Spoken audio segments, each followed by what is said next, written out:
Sud Radio, les clés d'une vie, Jacques Pessis. Les clés d'une vie, celle de mon invité. En un demi-siècle, vous avez créé des chansons qui vous ressemblent tellement que vous êtes sans doute le seul à pouvoir les interpréter. Votre nouvel album s'intitule Avec des si. Votre façon de démontrer que vous demeurez plus que jamais dans la note. Bonjour Jean Guidoni. Bonjour. Écoutez, on se croise depuis des années. C'est vrai. J'avais jamais eu l'occasion de vous interviewer. C'est vrai. Et vous avez un parcours étonnant que les auditeurs vont découvrir, les auditrices aussi, parce que il y a ce nouvel album Avec des si, mais beaucoup d'autres choses dans votre vie.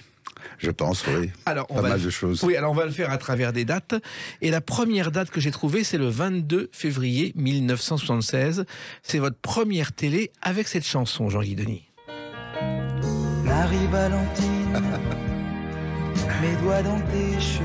C'était ma Star Academy à moi. Là. Oui, c'était le concours de la chanson française, la sélection de l'Eurovision. Exactement, oui. Et c'était présenté par Evelyne Leclerc, je crois. Oui, Evelyne Leclerc, et c'est de l'année où c'est Catherine Ferry, 1, 2, 3, qui avait remporté le concours. Moi, j'étais arrivé second. Bon, oui. Voilà. Ben, vous étiez arrivé second. En fait, il y avait une première demi-finale avec Isabelle Aubray. Il y avait Christopher Laird, Caroline Verdi, Catherine Ferry, dont le choriste était Balavoine, et vous. Et vous avez quand même été deuxième, ce qui était pas mal du tout. Ce qui était pas mal, hein. Alors, comment vous êtes-vous retrouvé dans ce concours de la chanson française? Je pense que c'était par... à ce moment-là, on travaillait beaucoup avec des éditeurs. Donc, c'était l'éditeur Papier et Musique qui avait présenté la chanson à la sélection. J'avais été sélectionné avec cette chanson qui était tout à fait mignonne, mais enfin, qui s'appelait Marie-Valentine, écrite par Pierre Cross et Jean Musy. Exactement. Et en finale, j'ai vérifié, le public a donné 6346 voix à Catherine Ferry et 5482 à vous. Oui, ça se jouait de très très près. Exactement. Mais en même temps, j'ai jamais regretté de ne pas être arrivé premier. Hein. Pourquoi? Parce que bon, je me suis retrouvé un peu dans cette aventure-là, mais ça me faisait un peu peur. Je trouvais que la chanson était pas, moi, à mon goût, était pas assez forte pour aller concourir à l'Eurovision. J'avais un peu peur. Voilà. C'est un groupe anglais que personne ne connaissait qui a gagné aux Pays-Bas. Et vous êtes né dans un climat plus tempéré que les Pays-Bas. Votre jeunesse, c'est Toulon et Marseille, Jean Guidoni. Oui, je suis né à Toulon. Avec une origine corse, Luciana. Oui, à Luciana, donc c'est Bastia, à côté de Bastia. Bon, c'est toute la famille du côté de mon père qui sont corses, et du côté de ma mère, ils sont un petit peu corses, mais ils sont surtout du Luberon. Voilà. Et vous, donc je suis provençal aussi. Exactement. Marseille, c'était le port d'attache. C'était le port d'attache, oui. Parce que votre père était marin, je crois. Mon père était marin, était navigateur, c'est ça, et donc il partait de Marseille, donc ma mère avait voulu s'installer à Marseille, et depuis, j'avais 7 ans, je crois, quand on s'est installé à Marseille. Avant, j'étais à Toulon, et puis voilà, à Marseille. Alors c'était une vie pas facile, parce qu'un père souvent absent, c'est pas facile, Jean Guidoni. Il était souvent, et très très très souvent absent, donc ça fait que j'ai pas eu des rapports, j'ai pas connu des rapports père-fils comme les gens peuvent connaître quand ils vivent avec les parents constamment. Là, bon, j'avais plutôt des rapports avec, surtout été élevé par ma mère et par ma grand-mère, donc un milieu de femmes. Surtout. Voilà. Et votre grand-mère qui prenait ce qu'il restait dans le restaurant.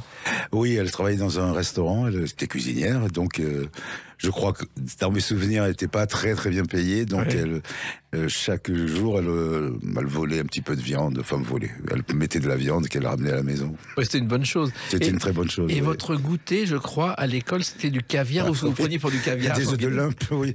Bon, au moins mon père ramenait des œufs de lump, ce qu'on connaissait pas trop en France à ce moment-là, donc ma mère le gardait, et quand on n'avait pas trop de sous, elle nous faisait avec mon frère des sandwichs, et nous on appelait ça du caviar. Voilà. Et je crois qu'il allait régulièrement au Japon, votre père. Il était beaucoup le Japon et le Vietnam, énormément. Donc j'ai eu énormément de poupées japonaises, énormément de jouets automatiques qui tournaient tout seuls. Et même il m'avait ramené, où je suis tombé dans les pommes, paraît-il, je devais avoir 3-4 ans. Et qui m'a ramené une poupée qui marchait. À l'époque, c'était une espèce de truc en ferraille. Et ils l'ont mis dans un couloir, et quand je l'ai vu, je me suis évanoui. Il se trouve qu'aussi, l'école vous ennuyait. Oui, ça m'ennuyait un petit peu, l'école. Je travaillais très très bien, en revanche, mais je rêvais d'ailleurs. Voilà, je voulais déjà à ce moment-là, même très jeune. Je me projetais pas du tout où j'étais. Je me projetais, je savais pas où encore, mais je me projetais ailleurs. Et d'ailleurs, vous inventiez des histoires, Jean Guidoni. Je crois que vous faisiez croire que votre mère était anglaise et buvait du thé. Oui, je trouvais ça très très chic. Voilà, il faut le faire. Hein.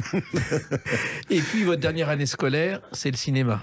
Oui, alors là, je me suis réfugié dans l'école buissonnière déjà, et puis dans le cinéma. Donc il y avait à ce moment-là des cinémas peu chers, donc j'allais pratiquement 3-4 fois par semaine au cinéma dès que je pouvais Et ça a été une année très très cinématographique. Oui. Ouais, mais c'est d'ailleurs là où j'ai vu, bon si je peux le dire, j'ai vu un film qui s'appelait Midi Minuit à ce moment-là, donc qui était sorti, qui était passé. Et quelques années après, j'ai rencontré Pierre Philippe qui avait réalisé ce film-là, donc je crois que je suis parmi les centaines de personnes qui l'ont vu, un des seuls qui ait vu son film. Et je vois que vous aimiez aussi un film qui s'appelait Le Masque du démon de Mario Bavas. Voilà, ça j'adorais ça. J'étais mort de peur, mais j'étais amoureux fou de la comédienne qui s'appelait Barbara Steele. Oui, en fait, cette comédienne était la reine des films d'épouvante. Tout à fait, oui. Et elle a tourné un jour dans Le Monocle riz jaune avec Paul Meurice. Oui.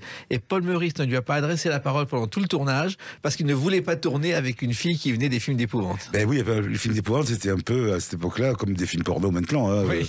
Ils n'avaient pas une très bonne réputation, puis c'était surtout considéré comme un cinéma un peu Z.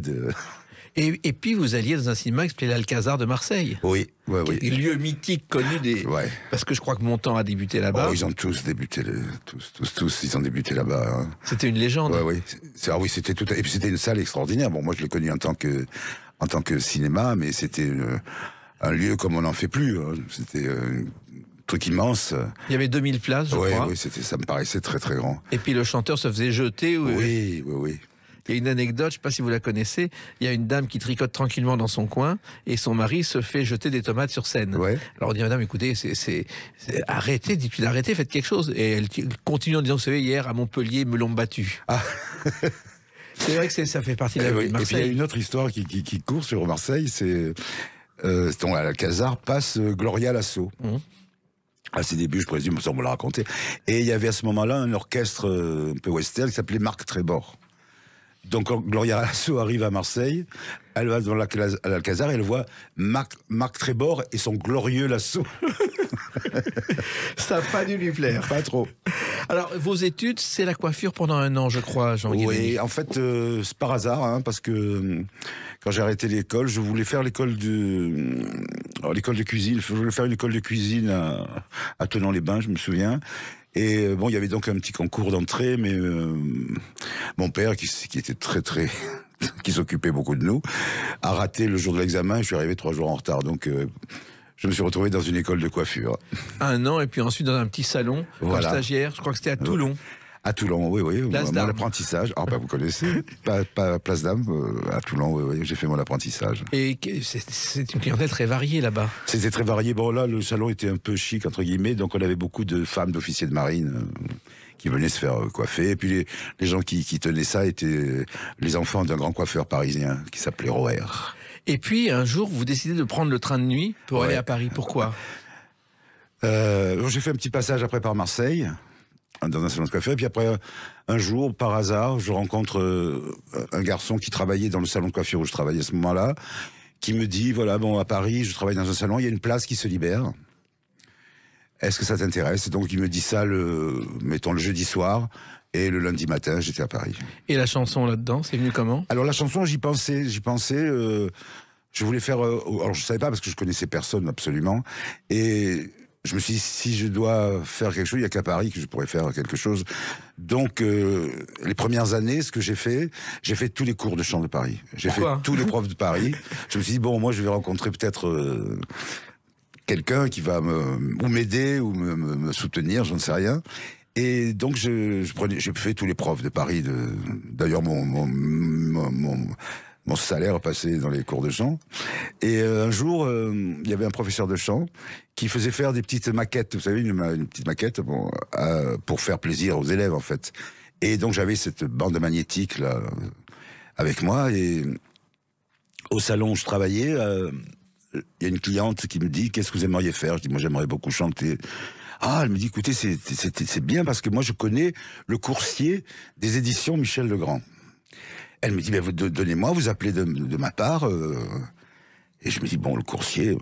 Donc j'appelle aux éditions Michel Legrand, je tombe sur un garçon qui s'appelait Marcel Rotel, qui me dit, venez. Donc je suis allé, j'ai porté ma bande, et ils ont écouté.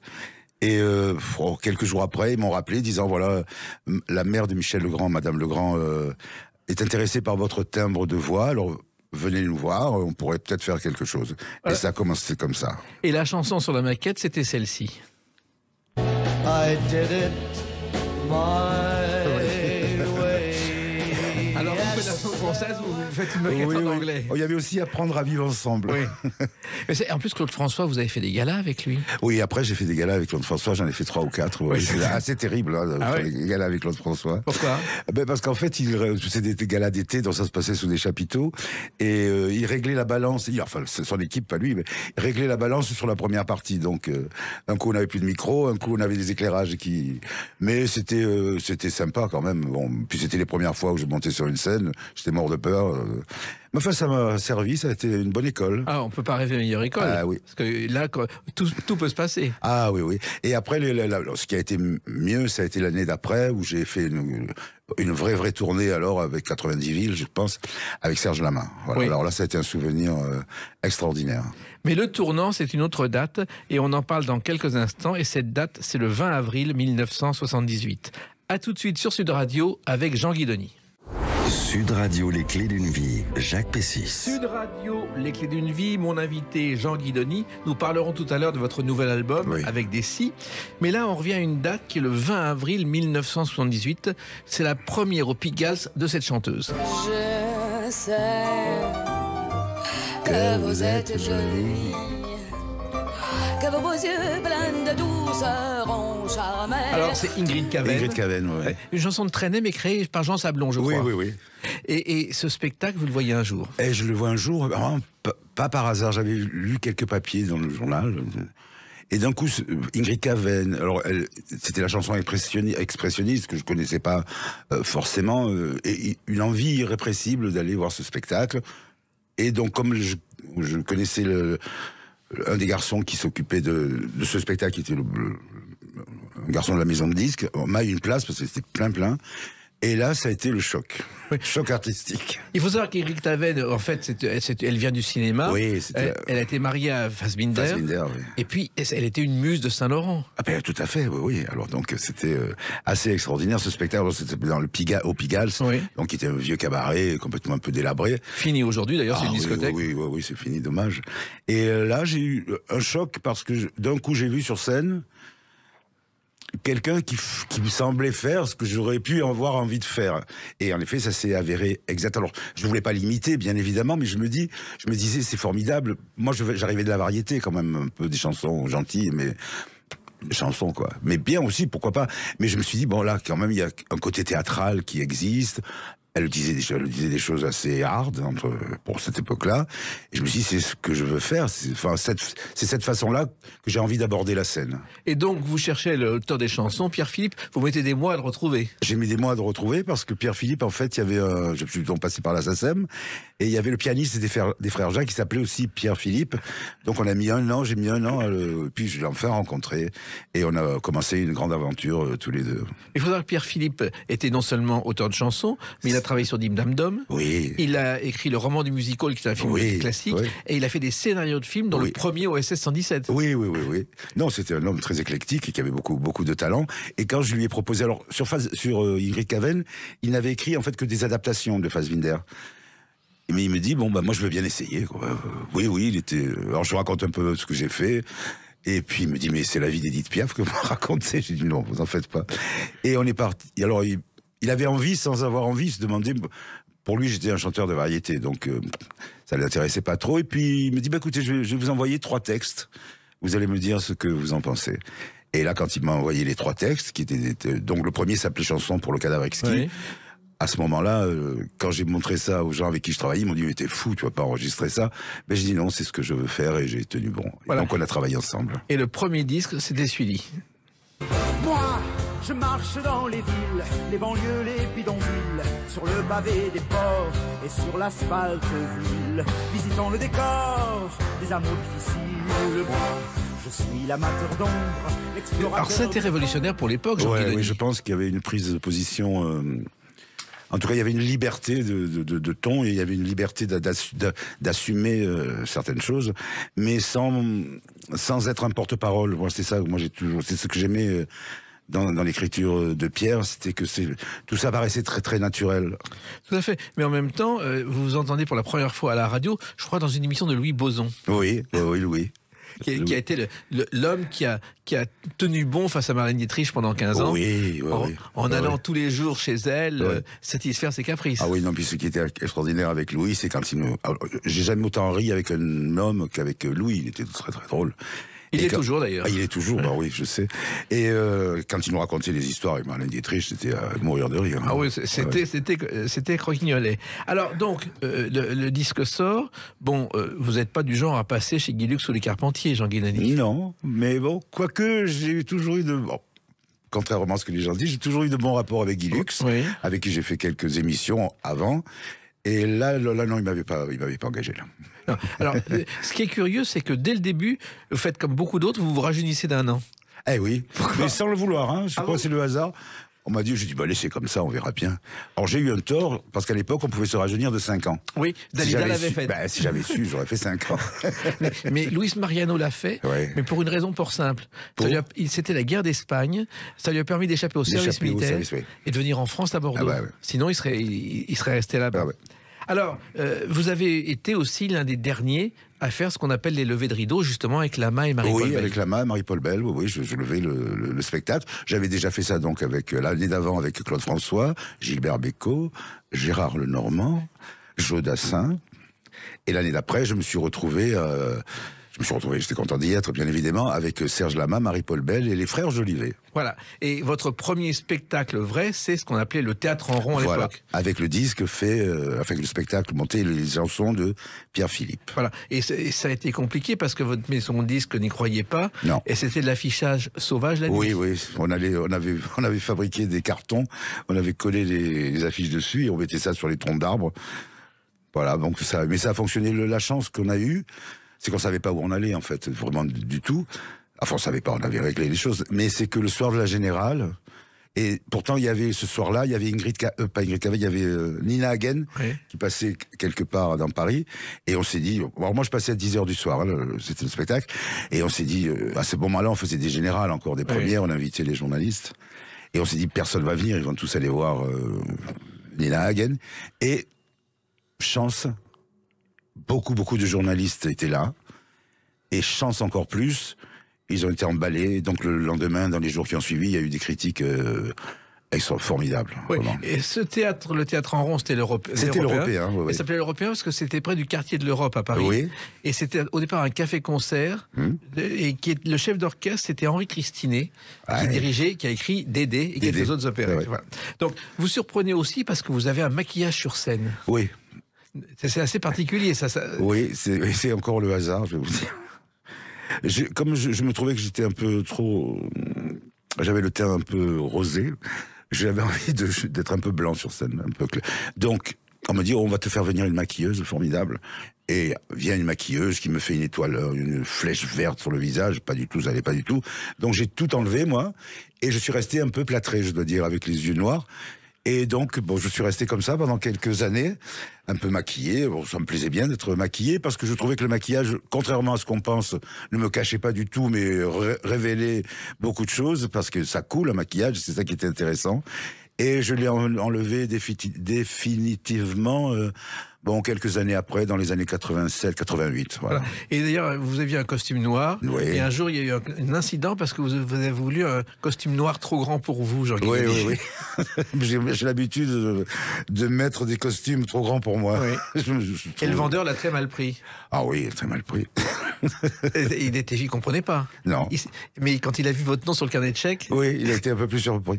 Il s'est excusé presque. Oui, en plus, je vais vous dire, ce jour-là, je me souviens, j'avais acheté des chaussures marron, des Caterpillar, en fait. Et quand je rentre dans le magasin, donc j'arrivais de chez moi, il me fait, on s'est acheté des belles chaussures. Je foutais de ma gueule, carrément.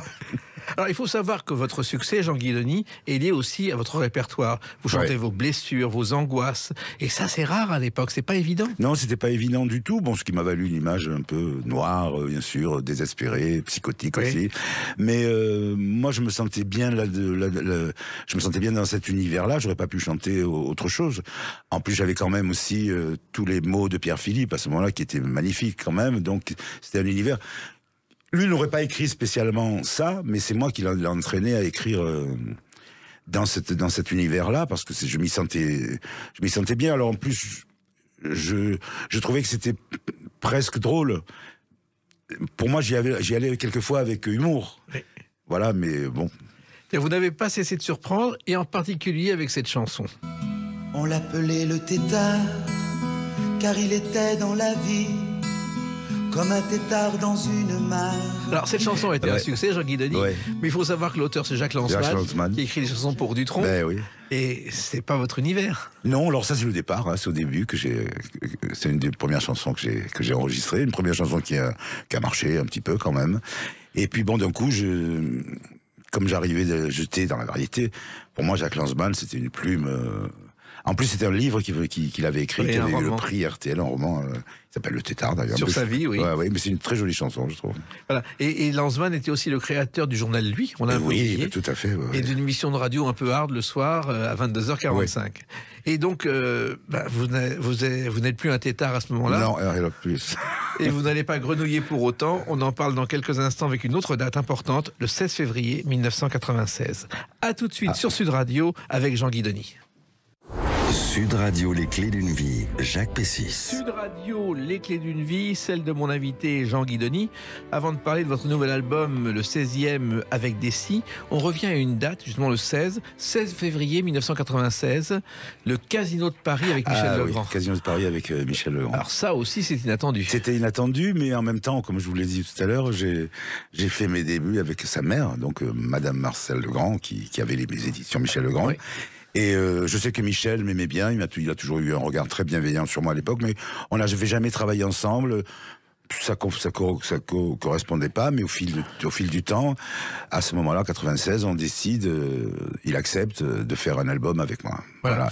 Et donc on fait un album qui s'appelle Vertigo. Voilà. Et le spectacle s'appelait Comment faire partie de l'orchestre. Comment faire partie de l'orchestre. Donc nous avons fait pendant 8 jours le Casino de Paris tous les deux. Et d'ailleurs, il y a un film danois qui porte ce film. Qui porte ce nom. D'ailleurs, je me suis inspiré du film danois que j'avais adoré. Ouais, et le metteur en scène Henning Carlsen a eu son heure de gloire au Festival de Cannes 66 avec un film qui s'appelait La Fin.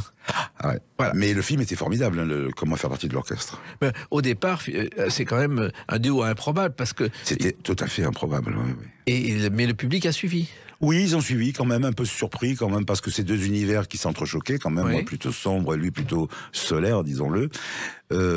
Mais bon, ça avait fonctionné, c'est moi qui avais écrit les textes, la plupart, et donc ça a fonctionné déjà dans la préparation, et puis Michel, quand il décidait de travailler avec quelqu'un, c'était un homme tout à fait formidable, vraiment très ouvert, très très généreux, même dans la créativité. Il me laissait faire, il m'a laissé faire, il m'a même suivi. Moi, je l'ai suivi, bien évidemment. Je crois que j'ai jamais aussi bien chanté qu'avec lui. Hein. Et il y avait plusieurs parties. Il y avait un hommage à Piaf dans ce spectacle. Oui. Et il y avait la seconde partie où vous évoquiez les parapluies de Cherbourg. Oui. Alors là, il a eu un peu peur, j'imagine. Oui. Il a fait venir une jeune femme qui s'appelle Fabienne Guyon, avec qui il a chanté les parapluies de Cherbourg. Mais au départ, je devais la chanter avec lui. Oui. Mais il n'a pas sauté le pas. Et Fabienne avait beaucoup de talent. C'est une fille formidable. Elle a joué dans Mademoiselle Nitouche, une opérette. Elle était fabuleuse. Et elle a vraiment le sens du swing. Oui. Moi, je l'avais vu dans Peter Pan aussi. Exactement. Alors, finalement, en plus, les parapluies de Cherbourg, c'était un classique. Ben oui. Auquel personne ne croyait. Ben non, en plus. J'aurais bien aimé chanter le parapluie de Cherbourg avec Michel. Voilà. Non, vous avez chanté autre chose, notamment dans une émission de Jacques Martin. Ça s'appelait L'amour à contre-courant. Oui. Et vous voir sur scène comme ça avec Michel et Jacques Martin, c'est assez étonnant. Ben oui, c'était. Mais j'ai toujours eu de bons rapports avec Jacques Martin aussi. Il m'a très souvent invité. Dans l'émission qu'il avait le dimanche, l'Empire, oui. J'ai toujours aimé faire ces émissions-là. Mais la scène qui vous a vraiment marqué, je crois, Jean Guidoni, ce sont les Bouffes du Nord. Eh oui, les Bouffes du Nord étaient une date, un moment très important où on a fait avec Pierre Philippe et Astor Piazzolla quand même un spectacle qui s'appelle, je le mets pas au passé, je le mets toujours au présent, le Crime passionnel, voilà, qui était une sorte d'opéra pour un homme seul. Et bon, c'était la première fois qu'il y avait un chanteur, tour de chant au Bouffe. Voilà, parce que les Bouffes du Nord avaient fermé à plusieurs reprises. Oui. Elles avaient ouvert, je crois, en 74. Oui. Et vous êtes arrivé sur scène dans cet univers qui est théoriquement dédié à la tragédie. Complètement, oui. Et comment ils ont accepté un chanteur? Pourquoi les Bouffes du Nord? Mais je crois que la directrice du théâtre, je crois qu'elle m'a bien aimé quand on s'est rencontrés, Micheline Rosan.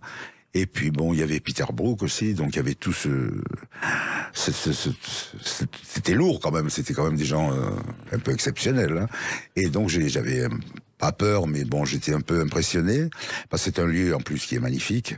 Et donc de se lancer comme ça, l'année précédente, avant j'avais fait l'Olympia. Non, je l'ai fait après l'Olympia, mais je l'avais fait aussi un peu. Et donc je me suis retrouvé au Bouffe du Nord avec presque un opéra pour un homme tout seul. J'ai chanté devant un rideau gris simplement, un tulle gris. Les musiciens étaient derrière, on les voyait pas. Et il y a juste à la fin que le décor apparaissait, qui était le décor d'une chambre en fait, voilà. Et parmi les chansons de spectacle, il y avait Le Haut Mur. Ouais. Le long du mur fléché, au mensonge affiché, le haut mur de la ville, l'âme bétonnée et le cœur goudronné, comme tous ceux qui sont nés d'un ventre trop servile. Alors, un opéra pour un homme seul, c'est pas évident. Hein. Non, c'était pas évident parce que, déjà, il fallait, c'était pas un tour de chant du tout, hein, c'était vraiment mis en scène. Et on s'était dit avec Pierre, si par malheur tu as un trou de mémoire, quelque chose, tu tombes dans les pommes et puis on arrête.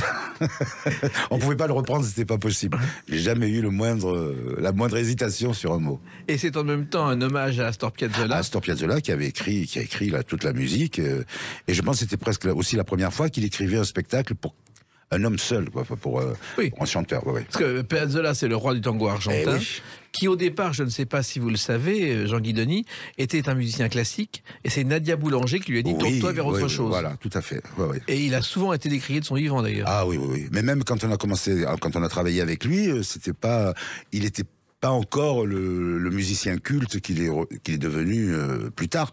Parce que quand on a fait l'enregistrement, par exemple, il nous avait conseillé de ne pas prendre de bande de néon.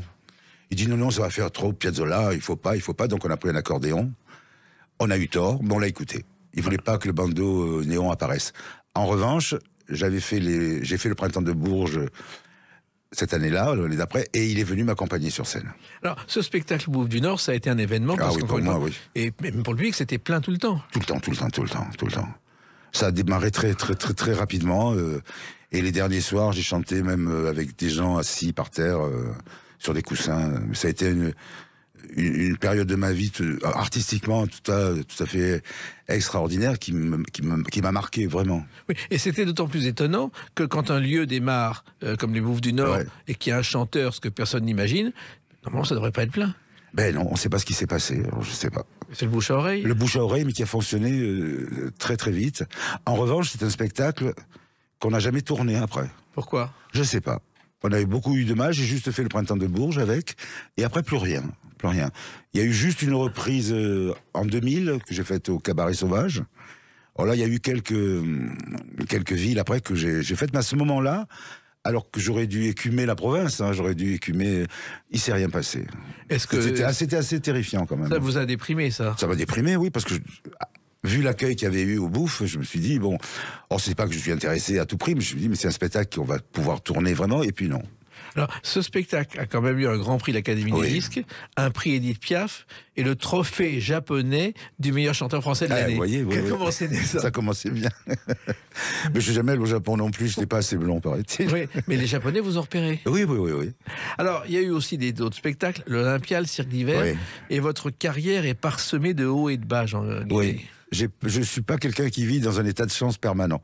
Voilà, c'est chaque fois je suis obligé, mais c'est tant mieux, un peu de repartir de zéro, de me remettre en question.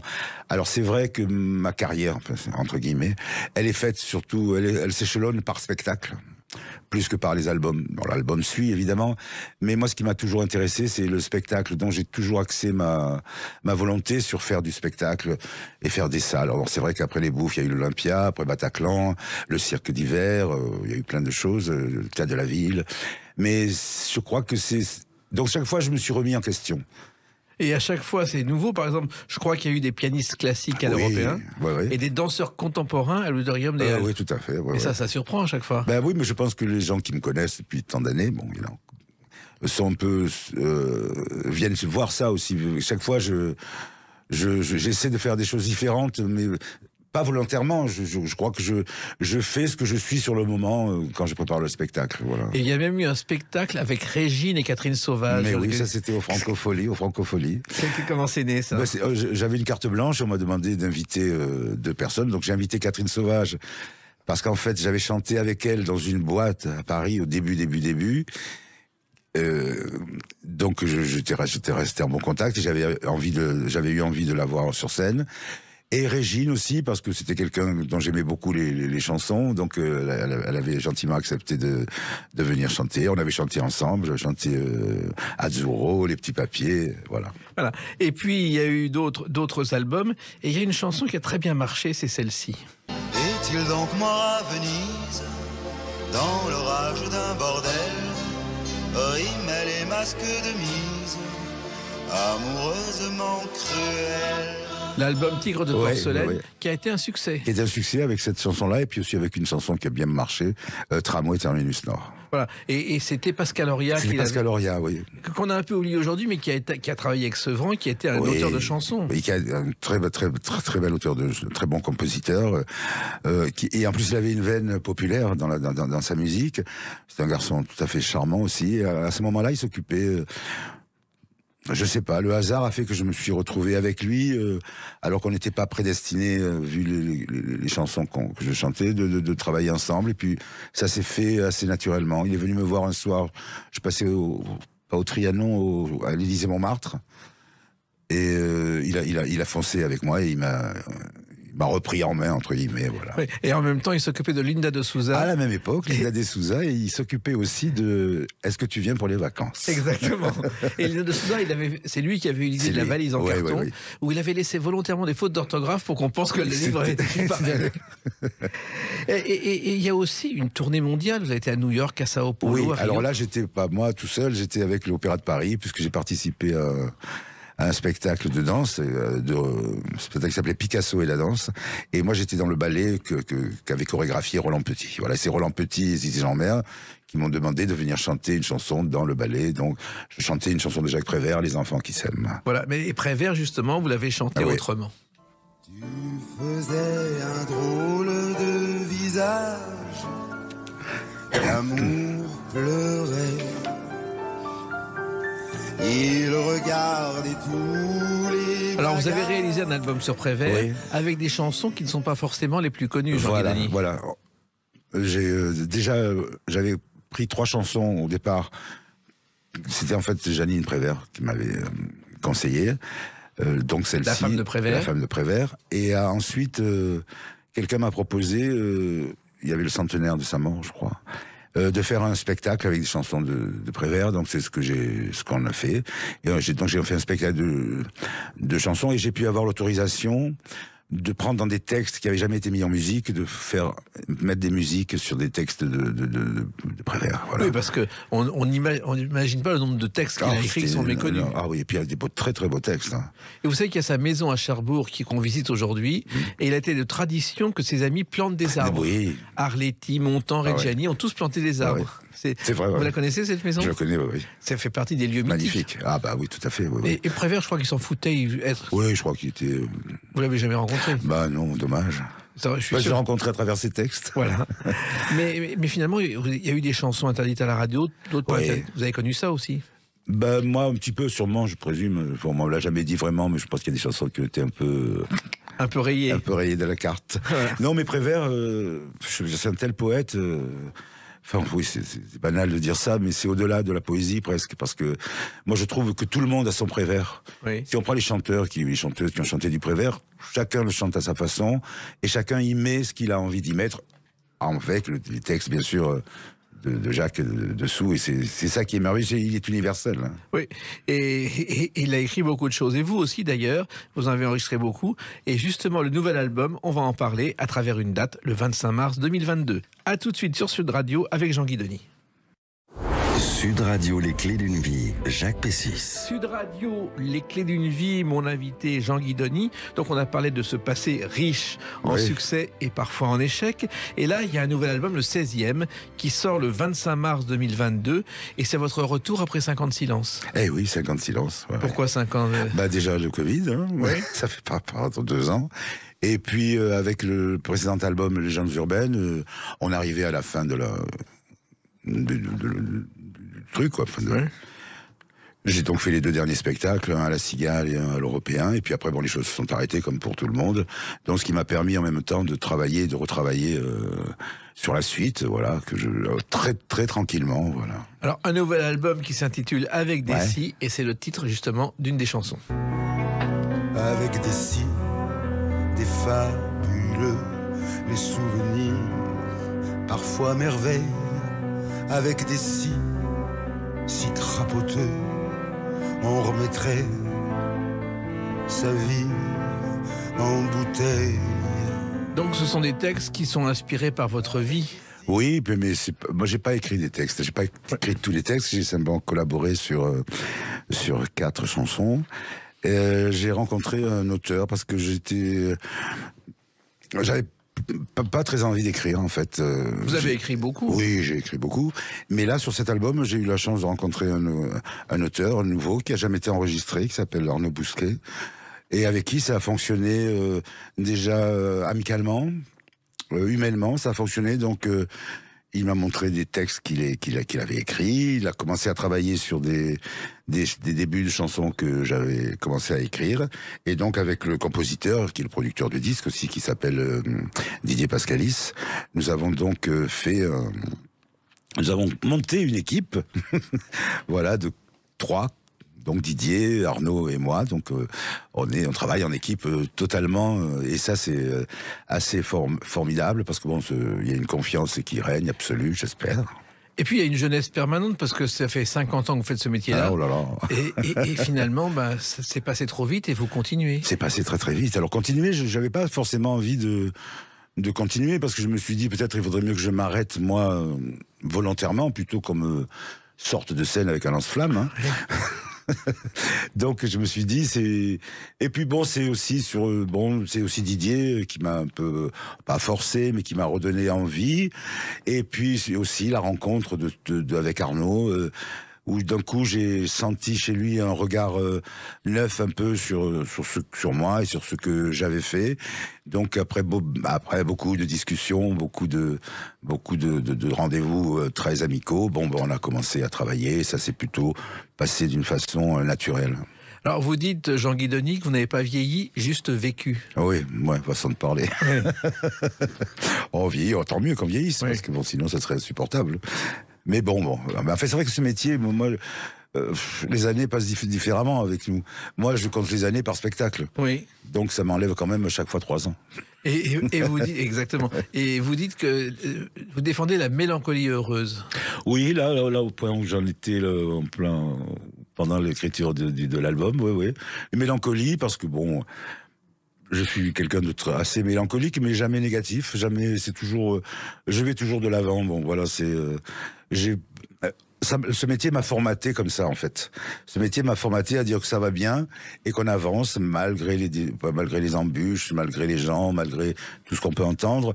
Toujours avancer et surtout rester positif. Alors c'est pas positif comme quelqu'un qui regarde passer un train. Hein. C'est se redonner à chaque fois confiance en soi, avoir confiance en soi-même, c'est ça qui est important. Et puis effacer un peu le temps. On est là pour ça. Je pense que quand on est sur une scène, il y a de l'illusion, on peut être qui on veut. Hein. Et puis le temps a passé, vous vous êtes fait petit à petit un public. Oui. Mais et un large public, même loin des médias traditionnels. Oui. Alors en même temps, c'est dur, c'est plus difficile, mais en même temps, c'est une chance.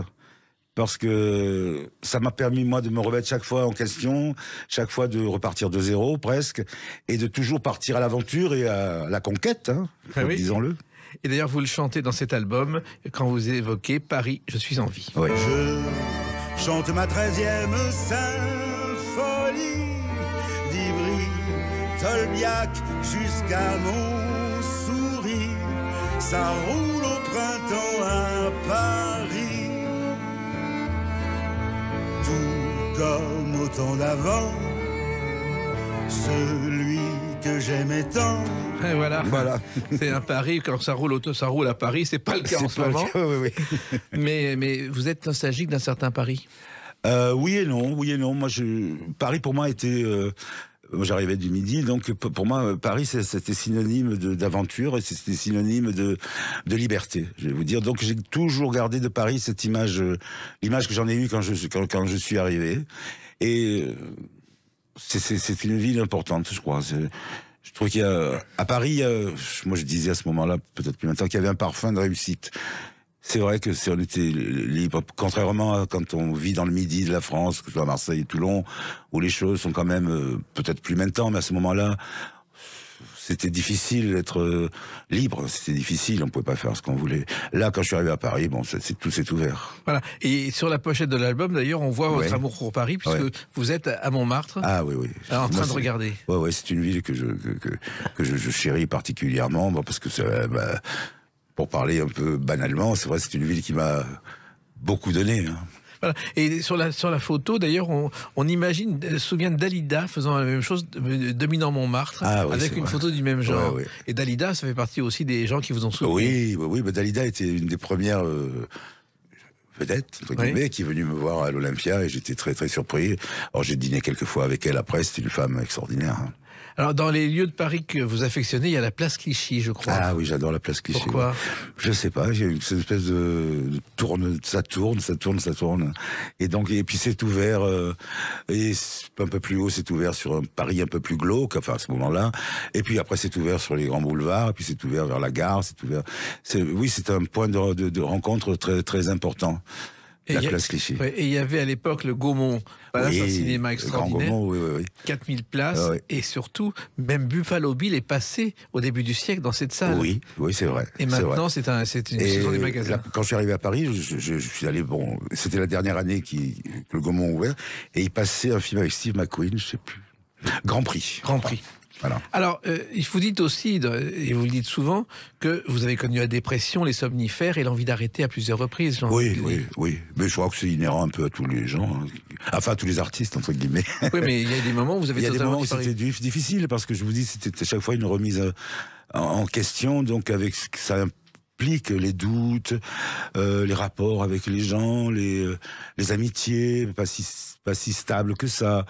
Alors bon. Les déceptions. Et déceptions. Les et puis- mensonges. Et oui. Mais en même temps, après, bon, là maintenant, je prends les choses d'une façon un peu plus de recul, bien évidemment, et sur moi et sur les autres.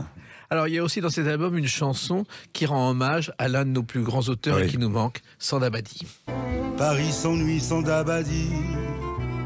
Qu'on s'appelle Montan ou le beau Samy, on se battait tous pour Romy. Tirant sa gitane, v'la Piccoli, chanson d'Hélène, chose de la vie. Je serai César, toi Rosalie. C'est drôle parce que César et Rosalie, oui. en plus, quand il l'a écrit, il était persuadé qu'il refaisait un remake de Jules et Jim. Ah oui. Il est allé voir Truffaut qui a dit non, vas-y, Ouais, fonce. ouais. Mais Zabadi, c'est quelqu'un que j'aurais aimé rencontrer, ou avec qui j'aurais aimé travailler, enfin qui m'écrivait des chansons. Mais ça s'est jamais fait, parce que j'ai pas trop osé en vérité. Parce que comme je travaillais avec Pierre Philippe, je me dis bon, je peux pas courir deux auteurs à la fois. Oui. Mais il avait écrit une chanson que j'aime beaucoup pour Sylvie Vartan, qui s'appelle Aimer. Oui. Et je trouve que c'est une très très belle chanson. Et plus d'autres évidemment. Mais c'était un auteur incroyable. Il, Ah avait ouais. il y avait ses feuilles de papier, ses stylos de Ouais. toutes les couleurs. J'imagine, oui. Et il y avait une écriture, c'est le symbole d'une certaine écriture, non? Ah oui, je trouve que c'est... Et en plus, il a un regard bienveillant dans l'écriture. Il a une écriture bienveillante, ça c'est formidable. Et- Tout en disant des choses dures. Et personne n'a fait un hommage à Dabadi en chanson, vous êtes le premier. C'est vrai? Oui. Alors, Mais, ce côté écriture justement bienveillante et ce côté écriture en général, c'est quelque chose qui est important pour vous parce que c'est Ouais. plus toujours d'actualité. je sais, mais moi, vous savez, je suis têtu. Hein. Ouais. Donc, je suis quelqu'un qui n'oublie pas ses émotions. Donc, quand une écriture m'a donné une émotion, je la garde. Et je trouve que c'est important de passer par les mots. Les mots, alors c'est vrai que selon les époques, on passe un peu plus, un peu moins, mais moi je suis très très fidèle à ça, aux mots. C'est très important, les mots, pour moi. Et une tradition de la chanson française Aussi, ouais. qui exige qu'on ne fasse pas un texte sur un coin de table. Voilà. Ça prend du temps. Travailler, ça prend du temps. Alors donc, comme j'ai rencontré là Arnaud, qui est dans cette optique-là aussi d'une belle écriture. Voilà. Mais Aznavour disait une chanson est terminée que quand on ne peut plus ajouter un mot à cette chanson. Bah oui, c'est sûrement. C'est votre sentiment aussi. Oui, c'est mon sentiment. Oui. C'est dur quelquefois, non? Bah, c'est difficile. Alors bon, des fois, avec les miennes, avec les chansons que j'ai écrites, de temps en temps, au fil du temps, je change une phrase ou je remplace un mot. Mais qu'avec les miennes, je respecte les autres. Voilà, et ça ne vous empêche pas de chanter les mêmes. Oui, tout à fait. Les mêmes espoirs d'un verre chez toi, le même trottoir, le cœur en croix, les mêmes nuits blanches d'un pas ce soir, les mêmes revanches d'un regard noir, les mêmes erreurs au même carrefour. Ça, c'est le symbole de la vie, tout ça. Oui. C'est quotidien qui recommence éternellement. Et ça, finalement, en chanson, on l'a rarement fait aussi. Rarement fait, oui, c'est vrai. Vous avez évoqué même Drucker et Martin, qui étaient incontournables. Oui. Et ce quotidien, vous l'avez vécu? Parce que finalement, vous changez tout le temps. Oui, je change, mais je le vis en même temps, parce que le quotidien est long. Le quotidien est long. Ça passe le temps. Mais moi, j'aime mon quotidien, parce que j'ai un quotidien quand même un peu... Vu le travail que je fais, le métier que je fais, c'est un quotidien un peu fantaisiste quand même, et puis libéré. Je pointe pas à l'usine, enfin je pointerai plus maintenant, mais je veux dire, j'ai pas une vie réglée. Moi, quand je travaille, c'est des vacances presque. Bon, j'ai du mal à le dire, mais c'est vrai, je suis tellement heureux. Le reste du temps, je le passe du mieux possible. Moi, j'habite à la campagne, je suis très bien. Vous êtes très bien, et vous chantez, d'ailleurs, Allons chante. Voilà. Allons chante, allons chante, le chant des bateliers le long de la Volga, sous le ciel familier des étoiles d'Astana, le chant des cigales, une vie de bohème, le chant d'un vieux bal, une nuit de je t'aime. Une chose étonnante, c'est que ce sont des vraies mélodies. C'est si rare aujourd'hui. Oui, ça c'est Didier Pascalis, qui est un très très bon mélodiste. C'est rare, oui, c'est très très très rare. Et vous attachez de l'importance à ça, oui, je crois que c'est la base même entre la mélodie et le texte. Bon, après l'interprétation aussi, ça y fait un peu, on peut le dire. Mais c'est vrai que la mélodie est importante. Oui. On a envie la chanson n'existe pas. Voilà, on fredonne la mélodie. Il faudrait pouvoir les fredonner. C'est vrai que maintenant, c'est de plus en plus difficile de fredonner des chansons que l'on entend. Bon, pourquoi qu'il y a encore des gens qui font de la mélodie. Et vous persistez dans ce domaine-là? Oui, parce que je pense que je suis fait pour ça, quoi. Alors, la rentrée au Bouffe du Nord le 25 avril, retour aux sources? Retour aux sources, complètement. Quelques années, bien des années après. Alors pour moi, c'est très très émouvant parce que c'est un lieu qui m'a tellement marqué. Et puis donc, je voudrais vraiment pas rater ce rendez-vous-là, quoi. Et pourquoi les Bouffes du Nord? C'est parce que c'est symbolique? Symbolique. Bon, je pense que c'est le hasard qui a fait que je me retrouve là maintenant au Bouffe du Nord. J'aurais pu recommencer dans une autre salle, mais bon, les choses ont fait que ce sont les Bouffes du Nord, voilà. Et vous dites être débarrassé de vos fantômes? Oui, mais j'en ai encore quelques-uns, mais bon, j'ai horreur je vais vous dire une chose, j'aime pas trop embêter les gens avec mes fantômes, alors donc je les mets un peu de côté de temps en temps, parce que je pense que tout en disant des choses et en étant toujours le même, je crois que les alentours sont tellement difficiles maintenant pour les gens, que bon, il faut leur offrir, dans la mesure des possibilités, du divertissement, quand même. Je crois que c'est très, très, très important. Et vous continuerez dans ce sens? J'espère. Le plus longtemps possible. On verra. Pour l'instant, donc, c'est le 25 avril, les Bouffes du Nord. Ouais. Ce nouvel album avec des scies et une tournée ensuite. Oui, j'espère qu'il y aura une tournée. En tout cas, il y a les Francopholies qui arrivent, et puis une date à l'Équin, dans le Nord. Eh bien, continuez ainsi. J'espère, merci. Merci à vous, puis comme ça, on vous a découvert un peu au-delà de votre maquillage. C'est moi, merci. Merci Jean-Guy Dany, Les Clés d'une vie, c'est terminé pour aujourd'hui. On se retrouve bientôt. Restez fidèles à l'écoute de Sud Radio.